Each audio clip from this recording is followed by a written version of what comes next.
श्री शिवाय नमस्तुभ्यम। हर हर महादेव। नेपाल देश के वीरगंज में गुरुजी पंडित प्रदीप मिश्रा जी द्वारा बाँची जा रही श्री श्री डोलेश्वर महादेव शिव महापुराण कथा आज तीसरे दिन की पूरी हो चुकी है।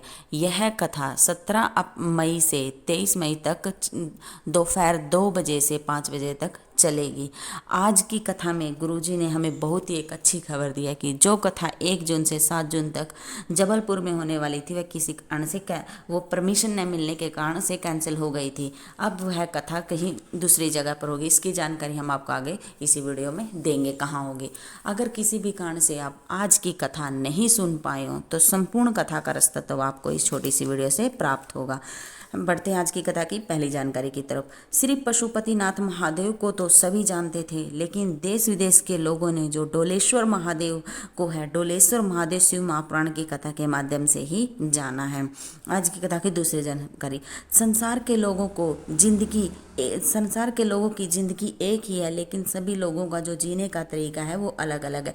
कोई हंस के जीता है तो कोई रो के जीता है। आज की कथा की तीसरी जानकारी। ज्ञान भी अलग अलग तरह का होता है। सड़क पर मिला हुआ ज्ञान या गलत व्यक्ति से मिला हुआ ज्ञान हमें डुबो देता है, लेकिन माता पिता, गुरु, कथा पंडाल में मिला हुआ ज्ञान या अच्छी जगह से मिला हुआ ज्ञान हमें तार देता है, हमारा उद्धार कर देता है। आज की कथा की चौथी जानकारी। गुरुजी ने बताया कि अगर हमें 1 घंटे की खुशी चाहिए तो थोड़ी सी देर की झपकी ले लो। अगर एक दिन की खुशी चाहिए तो परिवार के साथ, मित्रों के साथ कहीं घूमने चले जाओ। अगर 1 महीने की खुशी चाहिए तो शादी कर लो। अगर वर्ष भर की खुशी चाहिए तो खूब सारा पैसा कमा लो। अगर ज़िंदगी भर की खुशी चाहते हैं तो हमें जिस हालात में हम रहते हैं उसी में खुश रहना सीख लो, तो हमें ज़िंदगी भर की खुशी मिल जाएगी। आज की कथा की 5वीं जानकारी। जब मानव की उम्र पूरी हो जाती है तो उसे जाना ही पड़ता है, चाहे कुछ भी हो रहा हो, चाहे हमारे घर में खुशी का माहौल हो, गम का माहौल हो तो मानव को जाना ही पड़ता है। इसलिए हमें हमेशा खुश रहना चाहिए। न जाने कब हमारी ज़िंदगी पूरी हो जाए और हमारा जीवन नष्ट हो जाए, ख़त्म हो जाए। आज की कथा की 6ठी जानकारी। रीता पत्र लेकर आई वीरगंज से।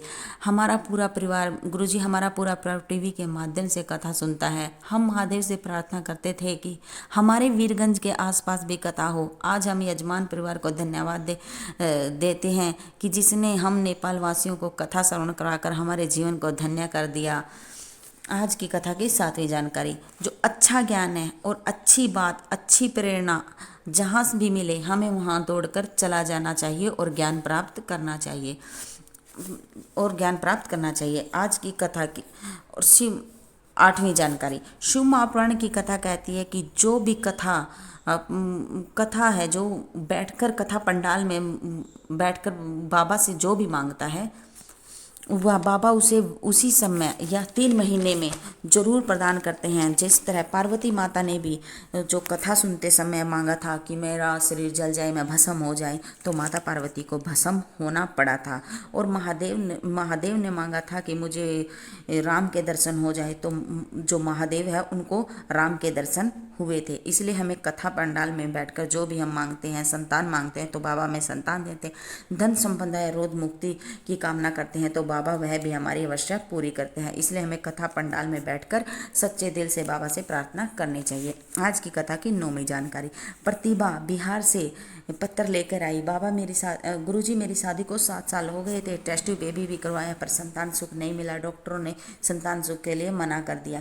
फिर परिवार के सदस्य ने कहा शिव महापुराण की कथा सुनो, 1 लोटा जल चढ़ाओ। गुरुजी मैंने सफ़ेद आंकड़े वाला उपाय भी किया। और गुरुजी आपने 2022 में सावन के महीने में जो ऑनलाइन पार्थिव शिवलिंग का अभिषेक करवाया था, हमने भी पार्थिव शिवलिंग बनाकर उसका पूजन किया। गुरुजी बाबा की कृपा से पार्थिव शिवलिंग के पूजन के 3 दिन बाद ही मेरा गर्भ ठहर गया। मैं बाबा को पंडाल में नमन करने के लिए आई हूँ। बाबा ने उस बच्चे को व्यासपीठ पर बुलाकर आशीर्वाद भी दिया। बढ़ते हैं आज की कथा की 10वीं जानकारी की तरफ। एक बहुत ही बुरी खबर मिली थी हमें कि 1 जून से जो जबलपुर में कथा होने वाली थी वह परमिशन न मिलने के कारण कैंसिल हो गई थी, लेकिन बाबा की कृपा से अब 1 जून से 7 जून तक भी कथा होगी।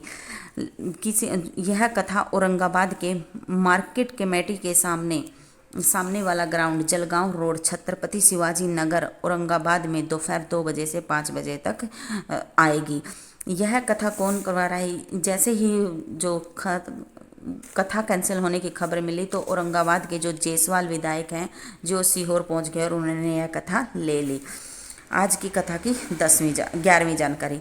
जो व्यक्ति हर परिस्थिति में खुशी ढूंढ लेता है तो उसकी ज़िंदगी आनंदमयी हो जाती है। जो मिल गया तो भी ठीक, नहीं मिला तो भी ठीक।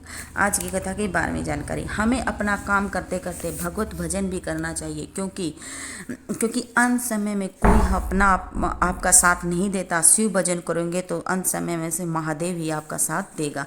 आज की कथा की 13वीं जानकारी। हमें अच्छे लोगों की संगति करनी चाहिए और दुष्ट लोगों से हमेशा दूर रहना चाहिए। भगवान भी कृपा अवश्य करेंगे यदि हम अच्छे लोगों की संगत करेंगे, भगवत भजन करेंगे।